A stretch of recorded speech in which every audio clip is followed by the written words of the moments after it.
Hey, book club. What's up, y'all? Good? So listen, let's get into the fourth and final installment of the $1 Million Divorce series. This is book 4, The $1 Million Destiny. Okay, so at the end of the $1 Million Demise, Nate tricked Daphne. He proposed, but he said the only way that he would marry her was if she signed over her rights to her baby to Trevor, because Nate said that he didn't want to raise another man's child, and being that Daphne was so thirsty, she agreed. So 2 days after she arrived home from the hospital, they met with Trevor and signed the paperwork. A week later was the wedding, and when that clock struck 2, Nate was nowhere to be found. Daphne went back to her dressing room distraught, but she heard a knock on the door and she thought it was Nate, but it was actually Monica. And Monica let her know, baby, you've been played. Daphne didn't want to believe her because Nate had spent a lot of money on the wedding, the announcements in the magazines, everything. But Monica let her know that when it came to Nate, his revenge did not have a price tag. So Daphne, she broke down crying, and she let Monica know that Nate talked her into signing over the rights to her son. Monica told her that she would do everything that she could to help her get her baby back. Now Nate, he was over there at Trevor's house visiting the baby, and he found out that Trevor named the baby Nate. Now, going into the $1 Million Destiny, it was a bit strange for me because the last thing I remembered was everybody being done with Nate, like Tori, Monica, Daphne, Louis, Freddie, everybody. But the story opens with Monica laying in the bed with little Nathaniel snuggled up to her and a wedding ring on her finger. And I'm like, wait a minute, I know good and well Monica did not go back to Nate. Ain't no way. But before I got myself worked up, I was like, let me keep reading. So Monica starts reminiscing back to 2 weeks ago when she pulled up to Nate's house. Nate was shocked to see her, and when he invited her in, her mind went back to that day when Freddie showed up and he dropped one in Nate and accidentally dropped one in her.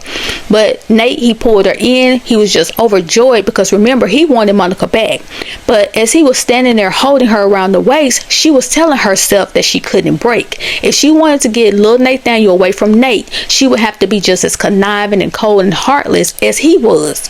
And less than 24 hours ago, Nate got down on one knee and proposed. He told her that he had a guy who was waiting to marry them, and she couldn't believe it. Nate had a stretched limo waiting for them, and on the drive there, she kept looking at the ring, and Nate thought something was wrong or that Monica was changing her mind. But she told him that she just couldn't believe he was doing all of this. But she did ask him if there was going to be a prenup waiting for her wherever he was whisking her and little Nathaniel off to, right? And he said no, if she was cool with it. And she said that she was. Once they got to the wedding location, not only was the officiant there, but also Nate's brother Tim, Tim's wife, and Nate's niece and nephew. Monica smiled a little bit in her daydream because it was a beautiful affair. But she was startled out of her daydream by Nate saying, "You're still looking at that ring?" She told him that the ring was beautiful and that she couldn't believe they had just gotten married again. Nate lets Monica know that he's a changed man. He's been waiting on the day that they could be back together again. She said that she believed him, but Nate could tell that she didn't. So he told her that he was going to prove it to her and that he understood her reluctance after all the stuff that they'd been through. So he continued getting dressed, asked if she was taking a day off, but Monica said that with everything that was going on, she forgot to tell him that she has a business meeting in LA later on with a woman who has a similar company as hers, and she was hoping that the lady could help her get her business out of the red. So she was going to catch the red eye, and she should be back about 2 a.m. He said they were going to miss her, but to call him once she lands. He finished getting dressed, gave her and little Nathaniel a kiss, and he left for work.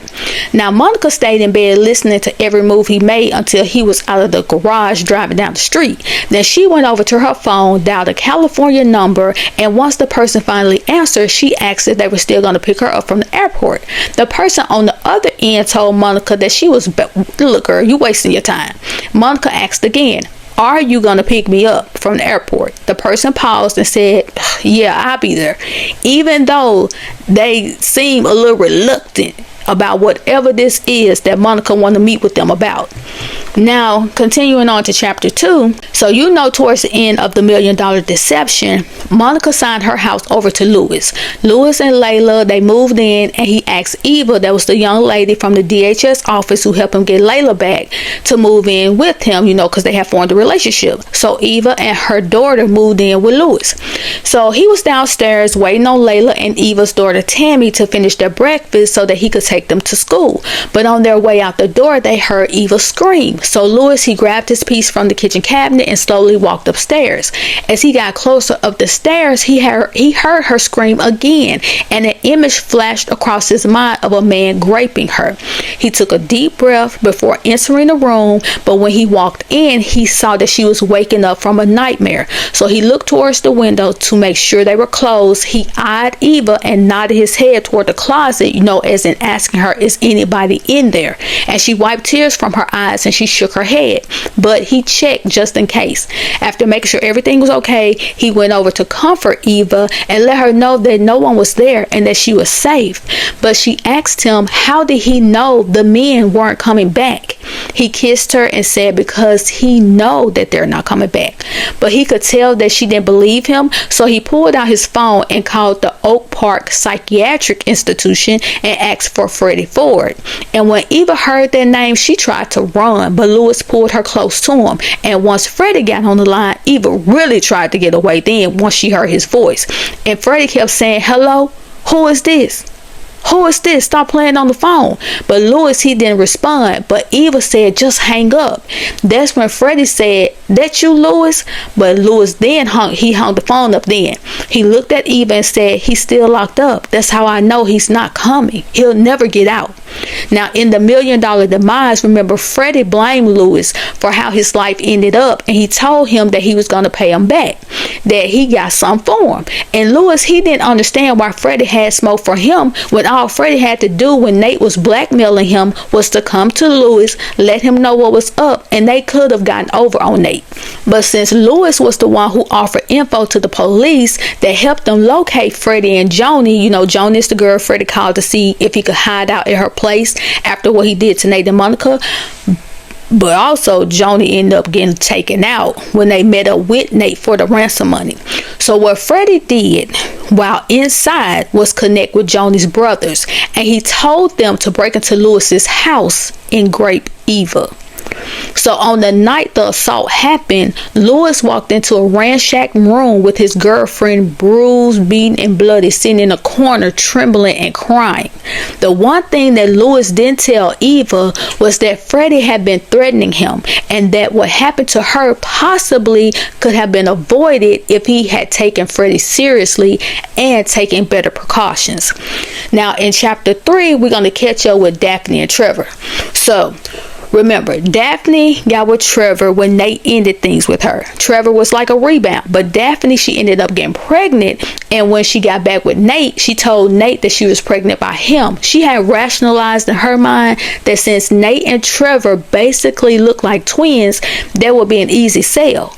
After Daphne dumped Trevor once she got back with Nate, Trevor wasn't letting up on the fact that he knew that baby was his. So he met up with Nate, explained everything, and they went and got tested. And that's when Nate found out that Daphne lied to him. And you already know Nate Kinney was not about to let that slide, and that's when he faked wanting Daphne back. He proposed, but under one condition, and that was for her to sign over her rights to her baby and anything else connected to that baby over to Trevor, because he said he just wouldn't feel right raising another man's child, and he promised her that they would start their own family. Daphne agreed, which was crazy to me, but he proposed, she accepted, the wedding was a go. Only for Nate to leave her standing at the altar looking like a fool. And not only that, Nate found a way to get into Daphne's account and wipe them out. He also maxed out all of her credit cards, and she didn't have a job because remember, Nate told her no wife or mother of his child would have to work. So she didn't have her baby, and now she's single, and you know Daphne always wanted to be in a relationship. So she went begging and pleading to Nate to help her get her son back. Nate was like, that ain't my problem. But look, I talked to Trevor and he said you can move in with him and be a part of the baby's life. But Trevor let Nate know that he was doing it for the baby. Trevor didn't talk to Daphne. They didn't spend time together. They got it in every now and then, but it was just a hit it and quit it. No connection, no passion, just nut busting and rolling over. And Daphne just dealt with it because she felt like she didn't have any other options, and that was the only way she could be with her baby. So Daphne was curious to know why Trevor would name the baby Nate, and Trevor is standing on if it wasn't for Nate, he wouldn't even have his son. So Trevor says that he's eternally grateful for Nate. And since Daphne can't even stomach Nate's name, she gave the baby the nickname Nat. So over there with Daphne and Trevor, the baby is crying. She goes up to his room to feed him, but she doesn't want to give him Similac. She wants to breastfeed. She was looking at the time and she felt like Trevor would be leaving for work by now. So she did the one thing Trevor forbid her to do, and that was breastfeed their son. She wanted a connection with her son, and plus the baby had turned his head away from the bottle, and that's because Daphne had been sneaking and breastfeeding the baby for the past 2 months. So as she's doing that, she lays her head back on the chair and she closed her eyes because she didn't get a lot of rest. And that's because Trevor made feeding the baby her job. He never did it. But as she was resting her head back, she heard the door open, thinking it was the nanny, but it was Trevor, and he was livid. He screamed at her and asked her what the F was she doing. He told her that she could never do that. So now he wants her to give him the baby. She refused and pulled the baby closer into her chest. But baby Trevor then ran over there and grabbed the baby, trying to pull the baby away from Daphne. So to avoid injuring the child, she loosened her hold on him because Trevor wasn't letting up. And once he got the baby, Daphne was trying to reach for the baby, but she ended up falling, and she was begging him to please let her feed their baby. But he told her no, and if she didn't like them rules, baby, you can go. And he left the room with the baby. Now this is insane. Sir, I get that you are angry that she lied and tried to pass your baby along to another man, but you act like you went about this relationship innocently. You have your wrongs too. You were married, and because your wife didn't want kids, you decided to cheat. And how Daphne handled it could have been your karma for what you did to your wife. But you can't keep dogging the lady out like that. You're going to mess around and bring more bad karma your way. Now, in chapter 4, Nate meets with Trevor. So Nate had an appointment with Trevor. They meet up, and Trevor was curious to why Nate wanted to meet. So Nate got straight to the point and said that he was hoping to convince Trevor to tear up the contract. Trevor said that ain't happening. He hated the fact that Daphne tried to pass his baby off as Nate's, and Nate said he totally understood, but because he wanted the child more than anything, and she lied to him, and that was the main reason why Nate tricked Daphne. And he was like, don't you think she's been through enough? Trevor was angry now, and he said that there could never be enough punishment for what Daphne did to him. He wasn't tearing up the contract, and if Nate needed to be reminded, sir, this baby ain't yours. So why does any of this concern you? And he asked Nate, did Daphne call you? Nate said no. He said, I'm a changed man. I'm trying to live my life differently. All I'm trying to do is repair some of the damage I've done. And Daphne made a mistake. But you trying to keep the baby from her is only going to hurt him in the long run. Trevor said he'll be the judge of that. And if him and Nate wanted to stay cool, Nate would never bring that situation up again. And if not, it was nice knowing Nate. Trevor held out his hand to shake Nate's, but Nate just looked down at his hand and tried to convince Trevor one more time to ease up on Daphne, but Trevor wasn't budging, and he said goodbye, Nate. So once Nate got outside, he called Daphne and let her know that Trevor, it's a no-go. Daphne begged for Nate to try again. He let her know that it was a waste of time, and he asked her if there was anything else he could do for her. He offered her money, any price, just name it. He was so angry at himself for what he had caused. Daphne, she finally spoke, but all she said to Nate was that she hoped that he burned in hell. So going into chapter 5, we catch up with Kia. Kia was Freddie's girlfriend. She was down with Freddie until he got into the situation with Nate. She eventually told Lewis about what was going on. She told Lewis Lewis to tell Freddie that she was moving on. So Freddie stopped by her house before he went on the run, apologizing and stuff about what she may see on the news and this, that, and the other. And Kia eventually let Freddie know that she had gotten rid of the baby. And Freddie was sick about that because he loved Kia and that would have been their first child together. Since Freddie had been locked away in the psych ward, Lewis checks in with Kia from time to time. And as he did this day, and boy was I surprised because Kia was holding a baby. Lewis ended up finding out about the baby when he stopped by her house one day unannounced, and he knew he couldn't say anything because if Freddie would have found out, there's no telling what he would do. So Kia was in her last year of law school. She is a happy mom and she is looking good despite the things she had to go through with Freddie. So Lewis asked her if she changed her mind about telling Freddie about the baby. She said that she was never going to tell him, and she asked Lewis if he said anything, and Lewis was like, hey, this ain't got nothing to do with this. But he did feel like the best thing was Freddie not knowing. So Kia didn't want anything to do with Freddie, and she understood Lewis talking to him because they were once best friends since childhood. Lewis finished up his visit, and when he got in his car, his phone rang and it was a collect call from Freddie.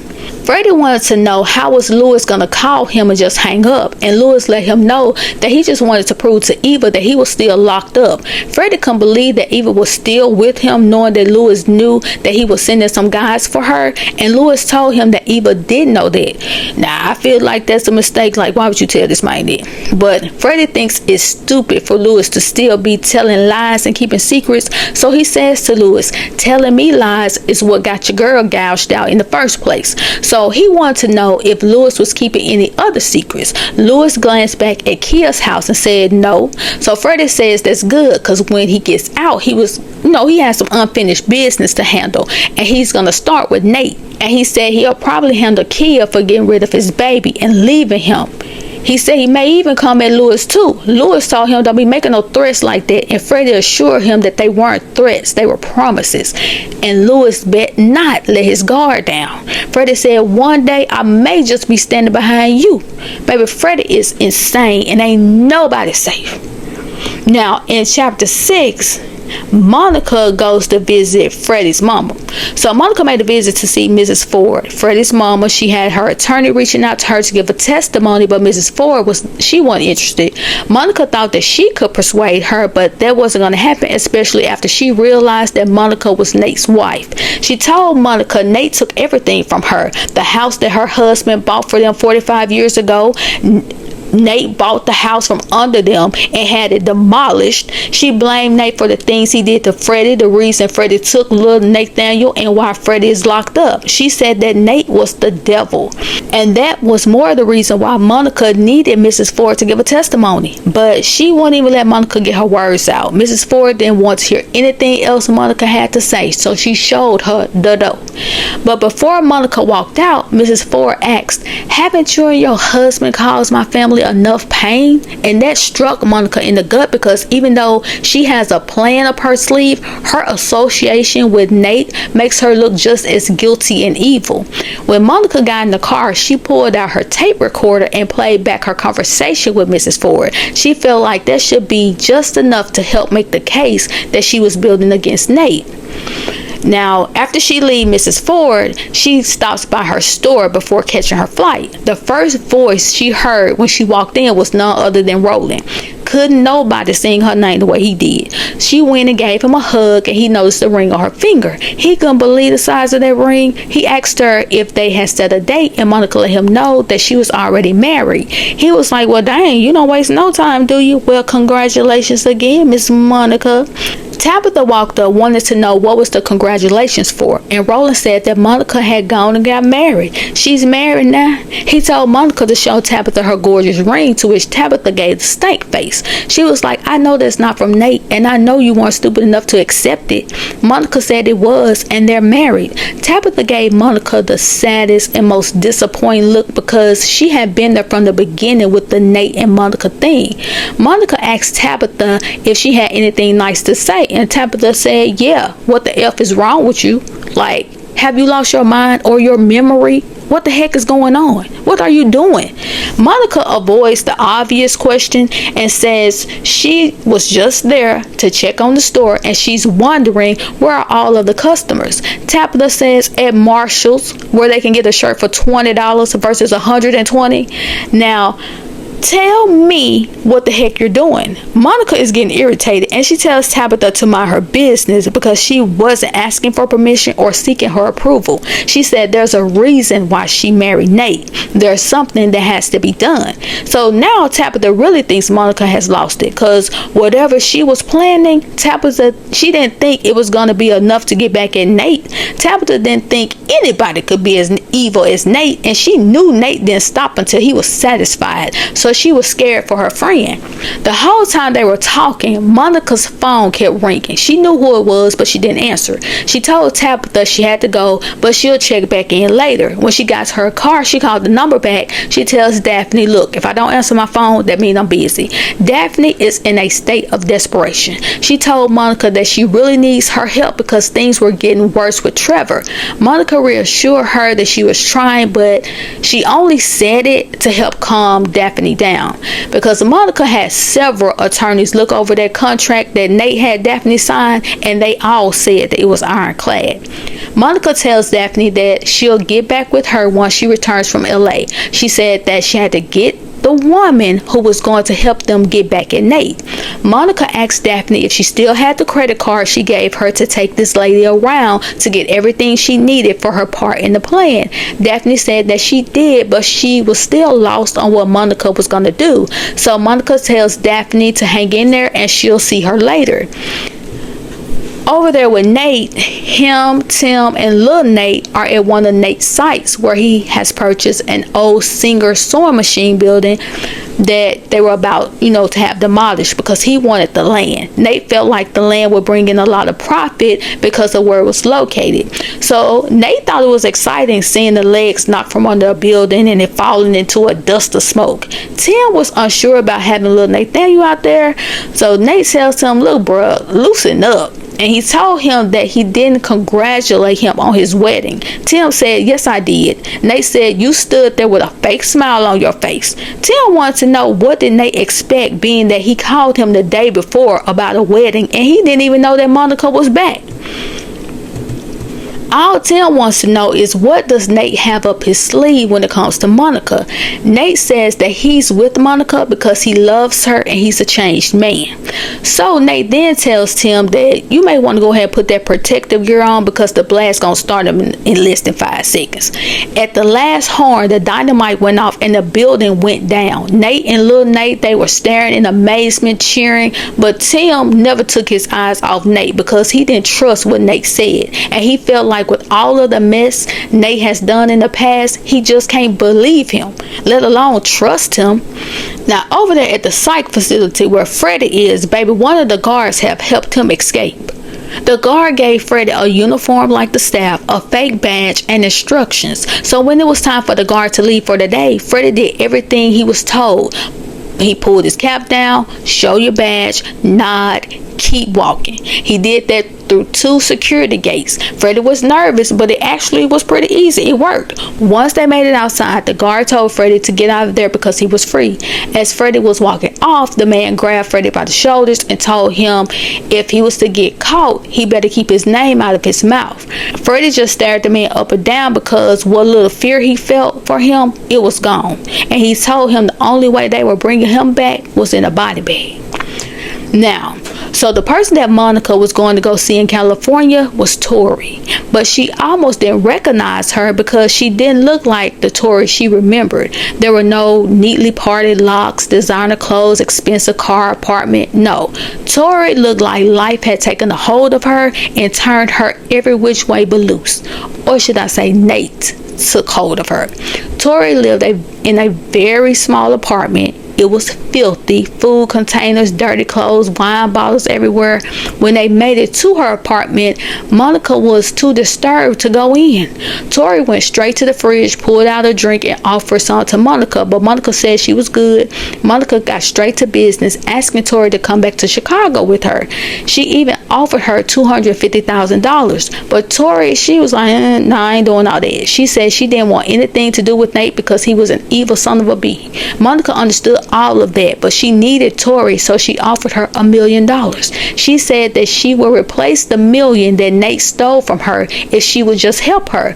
But before Tori could answer, someone knocked on her door, and those knocks turned into pounding. And Tori pulled Monica into her bedroom while she stuffed an overnight bag with clothes. Then they took off out the back while hearing Tori's door being burst open. When Monica looked back, there was this big Debo-sized dude chasing after them. They were able to make it to the car, but by the car being so old, it took a minute for it to start. And Monica looked back again. She saw the guy pull a piece from his pocket, and Monica started freaking out and told Tori, girl, you better get this car moving. It finally started and they sped away. Monica wanted to know if the guy was going to come after them, and Tori was like, well, no, not if I make it to Chicago. And that was the end. Those were chapters 1 through 10. So y'all get down in the comments and let me know what y'all think about this. Are you surprised that Monica now has this plan, and the part of the plan is going back and pretending like she want to be with Nate? Like, Nate is not the type of dude to be played with. Like, I don't even know why she'll want to do something like that. And what do you think about the Daphne and Trevor situation? Like, I get that you mad because she was trying to say that it wasn't your baby, but to be treating that lady the way that he treating her, I don't know about that. But y'all get down in the comments, let me know what you think, and I'll talk to you later.